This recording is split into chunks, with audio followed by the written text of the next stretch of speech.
के ऊपर जो बीतती है वो कोई समझ नहीं सकता है, सिर्फ बच्चा ही समझ सकता है। उसके माँ बाप की मेहनत रहती है, उसने उसके पूरी उसके साल भर की मेहनत जो उसने करा है। चलिए रचित, मैं आ रहा हूं आपके पास। एक बड़ी अपडेट है इस वक्त की, प्रहलाद जोशी को शिक्षा मंत्रालय का प्रभार दिया गया है।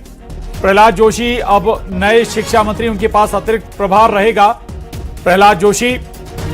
और जैसा कि जिक्र कर भी रहे थे अभी आलोक वत्स जी की, जिसके हाथ में भी अब ये जिम्मा होगा वो डर डर के काम करेगा।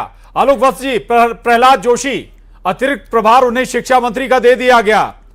आप कह रहे थे डर डर के काम करेंगे, लेकिन ठीक है, जिम्मेदारी समझदारी से निभाई जाए तो बेहतर है। ये प्रहलाद जोशी जी एक मजे हुए राजनीतिज्ञ हैं जी, साफ सुथरे छवि के राजनीतिज्ञ हैं।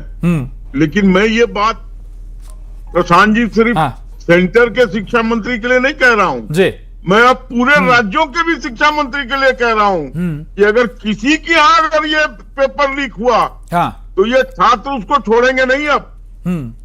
इसलिए ये ताज भरा, ये जो है ना कांटों भरा ताज है, बहुत झेल लिया इंडिया के बच्चों ने इसको। अब इसको दुरुस्त करना ही होगा और धीरे धीरे ये दूसरे मंत्रालयों पे भी जाएगा। जहां घोटाला होगा छात्र उनको ठीक कर देगा। अच्छा, और केवल आलोक वत्स जी, टोक रहा हूं आपको, केवल केंद्र या सेंट्रल लेवल के एग्जाम नहीं बल्कि राज्यों में भी ऐसे बहुत सारे मामले आए, अलग अलग समय पर पेपर लीक हुए हैं। ये चीजें अब राज्य के शिक्षा मंत्रियों पे भी लागू होगा। अब स्टूडेंट सबको ठीक करने का जिम्मा उठा लिया है जी।